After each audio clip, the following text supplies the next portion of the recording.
तो गाइस आज हम बात करने वाले कंप्रेशन की, जो कि बहुत ही क्रेजी टूल है, पर अगर उसको सही तरीके से यूज ना करा जाए तो ये आपके गाने को खराब कर सकता है। तो आज मैं बताने वाला हूँ ऐसे 5 मिस्टेक जो पहले मैं करता था एंड मैं नहीं चाहता आप लोग करो। तो ध्यान से देखना वीडियो को, और लास्ट की टिप जो होने वाली है इतनी क्रेजी होने वाली है कि 90% लोगों को पता ही नहीं होगी। तो जल्दी से वीडियो को शुरू करते हैं। तो गाइस सबसे पहली चीज़ क्या है कि हम जब कंप्रेशन यूज़ करते हैं हर जगह कंप्रेशन कर देते हैं। भाई ये कोई बात है कि हर जगह यूज़ कर लो? मतलब अगर आइसक्रीम खा रहे हो उस पर भी नमक डाल दोगे, अगर खाना बना रहे हो उस पर चलो समझ आता है सब्जी में डाल रहे हो, आइसक्रीम पे तो नहीं डालोगे, कोई मिठाई पे तो नहीं डालोगे। तो आपको पता है कि सॉल्ट कहाँ डालनी है कहाँ नहीं डालनी। ऐसी सेम चीज़ है कि अगर आप गाना बना रहे हो तो पहले आपको पता होना चाहिए कि कंप्रेशन मुझे गिटार में चाहिए नहीं चाहिए, मुझे बेस में चाहिए नहीं चाहिए, ड्रम्स में चाहिए कि नहीं चाहिए। तो जब ये सारी चीज़ें आपको पता होंगी तभी कंप्रेशन को यूज़ करो। किसी और को देख के मत करो, किसी और की सुनकर मत करो। पहले कंप्रेशन को समझो अच्छे से। उसके लिए ये वाली हमारी वीडियो है, उसको देख सकते हो। अगर यहाँ नहीं आ रही तो डिस्क्रिप्शन में दिख जाएगी, डिस्क्रिप्शन में जाके चेक करो। कंप्रेशन को समझने के बाद फिर उसको यूज़ करो तो आप देखोगे ऑलरेडी आपके गाने जो होंगे अच्छा साउंड करेंगे।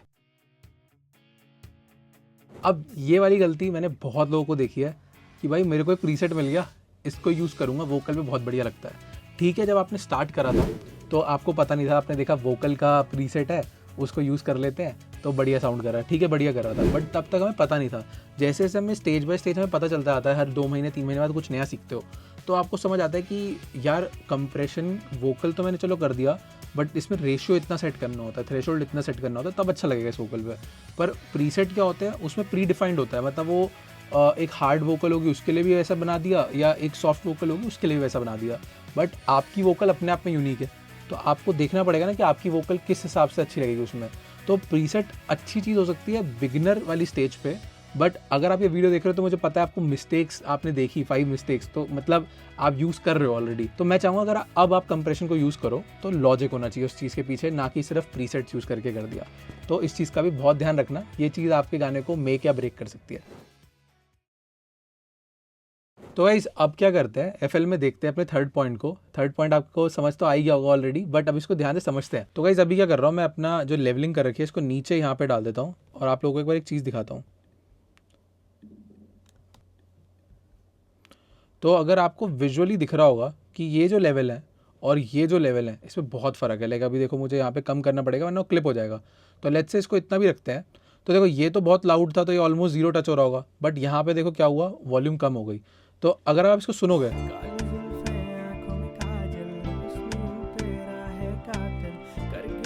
समझ भी नहीं आ रहा कि वोकलिस्ट गा क्या रहा है, और वहीं पे यहाँ पे देखोगे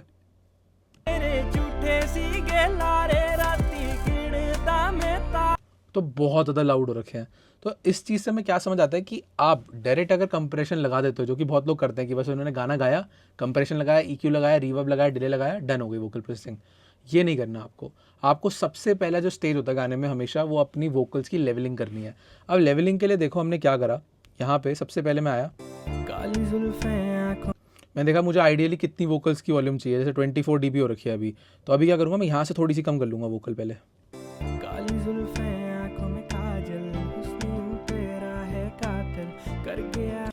और मैंने एक और चीज़ कर रखी है जो आपको बताता हूँ मैंने क्या करा है। मैंने वोकल्स पे, मैंने करंट ट्रैक पे वेव कैंडी डाल रखा है। अब वेव कैंडी क्या करता है, वेव कैंडी आपका बेसिकली बहुत सारे मतलब इसमें मीटर्स होते हैं। तो एक बार वेव कैंडी फिर से डालते हैं इसमें। तो आप देखो वेव कैंडी पे यहाँ पे मैंने मीटर पे गया और मीटर पे RMS अभी चूज़ कर रखा है। क्यों? क्योंकि पीक जो है वो ऑलरेडी हमें मीटर पे दिख रही होती है एफएल की, बट RMS नहीं दिख रही होती। तो इसको मैंने से छोटा करके यहाँ पे साइड में रख दिया। अब करंट ट्रैक पे क्यों रखा है, क्योंकि करंट ट्रैक पे अगर आप बीट पे रखोगे तो आप बीट की RMS दिखेगी, अगर वोकल पे टच कर दोगे तो वोकल की RMS दिखेगी। तो अब मुझे देखो यहाँ पे दिख रहा है कि मेरी वोकल की RMS अराउंड 19 के करीब आ रही है।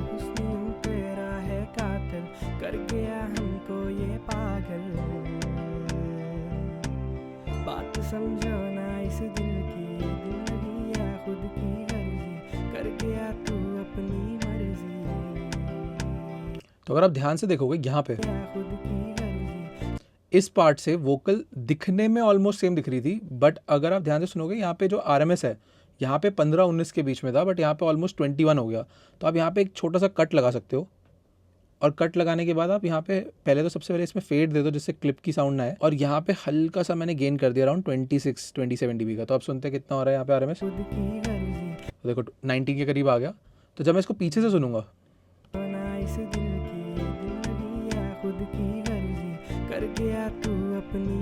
बट देखो यहाँ पे लाउड हो गया, तो अब क्या करना पड़ेगा, यहाँ पे हल्का सा फिर से कट लगाएंगे। सबसे पहले फेड दूंगा मैं। अगर आप फेड नहीं दोगे ना तो बहुत अजीब से क्लिक साउंड्स आते हैं, और ये फेड देने के बाद यहाँ पे फिर से हमें कम करना पड़ेगा। तो आप देख सकते हो इतने से ही ट्रैक में 24, 24.5, 27.6 और यहाँ पे लगभग कितना करा है हमने 25 के करीब। तो आपको चेंजेस करने पड़ेंगे। तो अब सुनो एक बारी, 19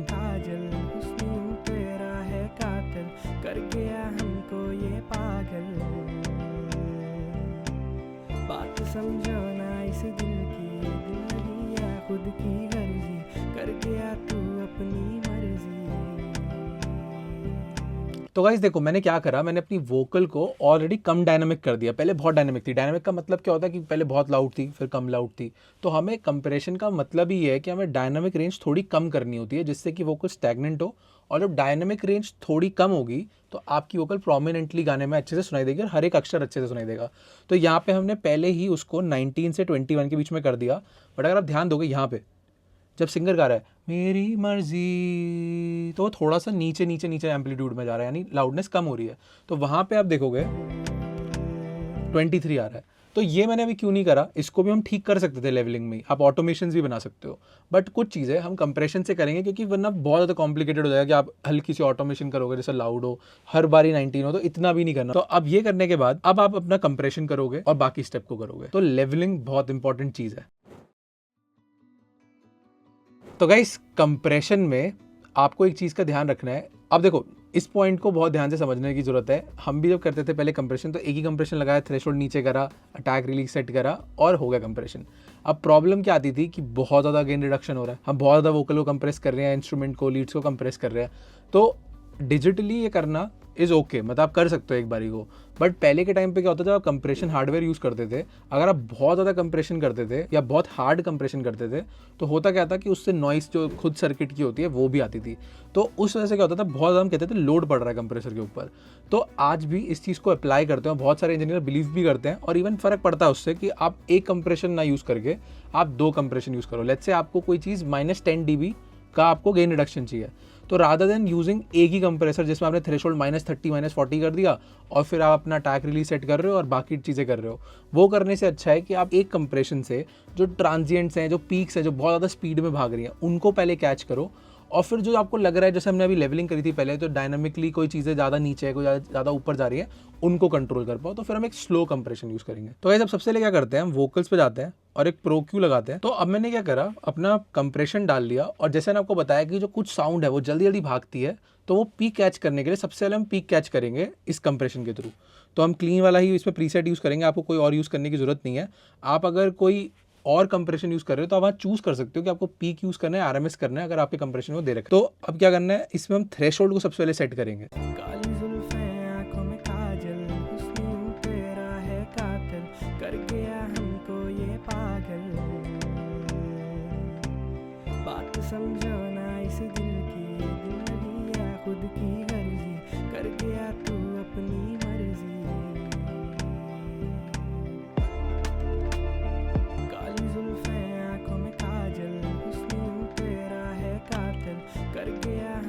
तो गाइस जैसे आप देख सकते हो यहाँ पे हमें दिख रहा है गेन रिडक्शन -3.4 मैक्सिमम हो रहा है और 2 dB तक का हो रहा है। तो यहाँ पे थ्रेशोल्ड हमने बहुत ज़्यादा नहीं करा, -13 करा है, जिससे अगर आप ध्यान से देखोगे तो आप इस तरीके से समझ सकते हो कि यहाँ पे जो ऊपर हल्की हल्की वोकल्स आ रही हैं, जो हल्की हल्की पीक्स आ रही है वोकल पे, वो हमारी कंट्रोल हो जाए। तो आप देखो हल्की हल्की पीक को पकड़ रहा है। और अटैक और रिलीज अगर आप देखोगे हमने बहुत फास्ट कर रखा है, बिल्कुल मतलब अटैक 0 पे, हल्का सा रिलीज हम चाहे तो हल्का सा बढ़ा सकते हैं क्योंकि पीक्स बहुत जल्दी मूव करती है, तो हमें रिलीज भी बिल्कुल 0 के पास ही रखना है। तो आप देखो यहाँ पे जैसे ये करा -3, -2.3, -3.4, तो मैक्सिमम -3.4 हमारा पीक जो है टच हो रहा है। तो ये करने से क्या हुआ, सबसे पहले तो हमने जो बहुत एकदम से मूव करेगी चीज़ें वो हमने पहले पकड़ ली, तो हमने अपने पीक्स को कंट्रोल कर लिया। अब जो नेक्स्ट चीज़ हम करेंगे वो हम एक और प्रो C2 लगाएंगे यहाँ पे। और गाइस अब हम क्या करेंगे, अब हमारे पास ऑप्शन है, या तो हम क्लीन भी यूज़ कर सकते हैं, क्लासिक, ऑप्टो, अलग अलग यूज़ कर सकते हैं। अब जो ऑप्टो है वो जनरली स्लो होता है, तो हम इसको भी यूज़ कर सकते हैं या क्लीन भी यूज़ कर सकते हो, डिपेंडिंग ऑन अपने थ्रेशोल्ड कैसे सेट कर रहे हो। तो अभी ईजी रखने के लिए हम इसे क्लीन पे रखते हैं आप चाहो तो उसके फ्लेवर के लिए जो साउंड्स के फ्लेवर अलग अलग आप चेक कर सकते हो। इवन आप यहाँ पे हेल्प में जाके इसके बारे में पढ़ सकते हो कि भाई फैब फिल्टर जो है वो किस तरीके से काम करता है। तो अब यहाँ पे हम क्या करेंगे, सबसे पहले तो अपना थ्रेशोल्ड थोड़ा ज़्यादा सेट करेंगे। तो गाइस अब गोल क्या है कि जो गेन रिडक्शन हो 5 से 6 dB का हो रहा हो, या ऐसा जरूरी नहीं होता, there is no rule, but हमें क्या करना है कि ओवरऑल कंप्रेशन करना है। और अटैक और रिलीज अब हम उस हिसाब से सेट करेंगे कि हमें बहुत क्विक नहीं करना, बट हमें ओवरऑल वोकल्स को डायनामिकली थोड़ा सा कम करना है। तो यहाँ पे एक बार थ्रेशोल्ड सेट करते हैं।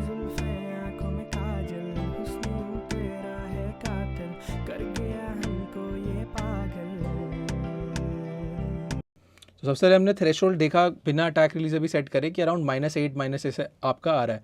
रेशियो को आप सेट कर सकते हो अपने हिसाब से। तो जितना आप रेशियो करते हो आप देखोगे सीधी लाइन बन जाती है। तो मतलब पूरा रेशियो होगा तो एकदम काट ही देगा साउंड को, और अगर बहुत कम होगा तो बिल्कुल भी कुछ नहीं होगा, 1:1 हो जाएगा, यानी कि जितना कंप्रेशन के अंदर जा रहा है उतना ही बाहर आ रहा है। तो वोकल्स के लिए जनरली हम 3:1, 4:1, 2:1 इतना रख सकते हैं। तो अभी के लिए मैं इसको 3:1 के करीब सेट कर देता हूँ, which is in the middle almost. तो भाई सबसे पहले तो देखो अटैक जो है मिली सेकेंड में काम करता है, और बहुत ज़्यादा अगर आप स्लो कर दोगे तो क्या होगा, कंप्रेशन काम ही नहीं करेगा, वो तब तक पकड़ेगा ही नहीं वोकल को, तो आगे की वोकल्स पकड़ेगा, तब तक चली जाएगी आपकी वोकल में। तो अटैक मैंने कुछ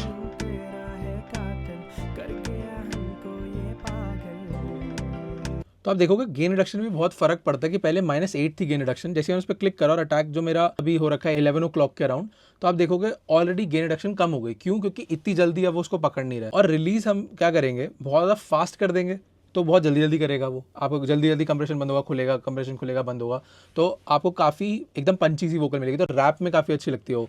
बट यहाँ पे क्योंकि ये वोकल बहुत स्मूथ है, बहुत गाने वाली वोकल है, सिंगिंग वाली वोकल्स है, तो हम इसको मीडियम रख सकते हैं जितना यहाँ पे कहीं पे। थ्रेशोल्ड को थोड़ा और कम करूँगा।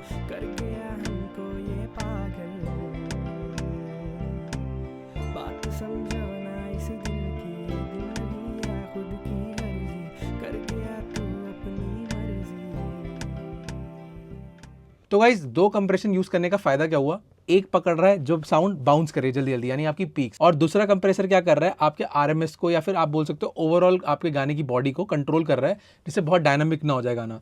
तो यहाँ पे क्या हो रहा है, अगर आप लेवलिंग थोड़ी कम भी करते हो, बट अगर आप दो कंप्रेसर यूज कर लेते हो तो लोड भी बढ़ जाता है और आपको एक अच्छा कंप्रेस वोकल भी मिल जाता है। अब आते हैं गाइस अपने लास्ट पॉइंट पे, जैसे हमने कहा था कि 90% लोग इस चीज़ पे फोकस नहीं करते हैं, उनको पता ही नहीं होता, जो कि है इंटरनल साइड चेन यूज़ करना कंप्रेशन पे। तो इसको हम कब यूज़ करते हैं, मान लो आपने ग्रुप बनाया, आप उस पर यूज़ कर सकते हो, आप बसेस पे यूज़ कर सकते हो, या फिर आप मास्टरिंग के टाइम पे इसको यूज़ कर सकते हो। तो जल्दी से क्या करते हैं, मास्टर पे जाते हैं और एक कंप्रेसर हमने ऑलरेडी डाल दिया यहाँ पे। तो अगर आप देखोगे अभी कंप्रेशन में यहाँ पे एक साइड चेन लिखा होता है और यहाँ पे एक इंटरनल और एक्सटर्नल साइड चेन लिखा होता है। हम क्या करेंगे, इंटरनल साइड चेन पे क्लिक करेंगे और यहाँ पे राइट क्लिक करके इनेबल कर लेंगे। और गाइस अब क्या करेंगे, आप देखोगे यहाँ पे जैसे ही हम यहाँ पे देखते हैं 100 हर्ट्ज लिखा है, तो इसका मतलब क्या है कि कंप्रेशन जो है वो लो एंड से इफेक्ट नहीं होगा, वो उससे 100 हर्ट्ज की आगे वाली फ्रीक्वेंसी से इफेक्ट होगा। इसके पीछे लॉजिक क्या है कि देखो आप जब भी ग्रुप्स बनाते हो तो उसके अंदर किक्स हो सकती है, उसके अंदर बहुत सारे ट्रांजिएंट वाले इंस्ट्रूमेंट हो सकते हैं, लोज हो सकते हैं, तो लोज यानी लोअर फ्रीक्वेंसी हो सकती है।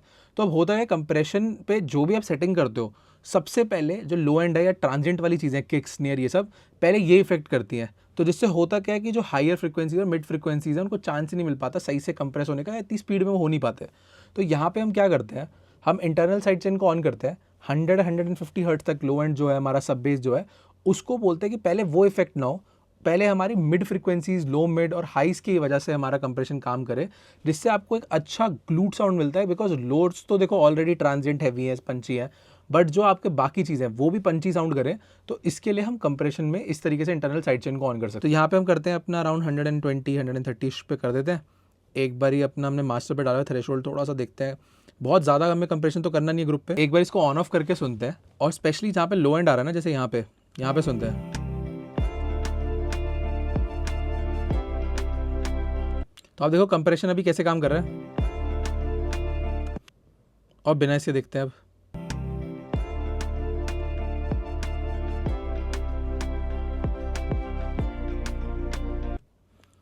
फिर से ऑन करते हैं।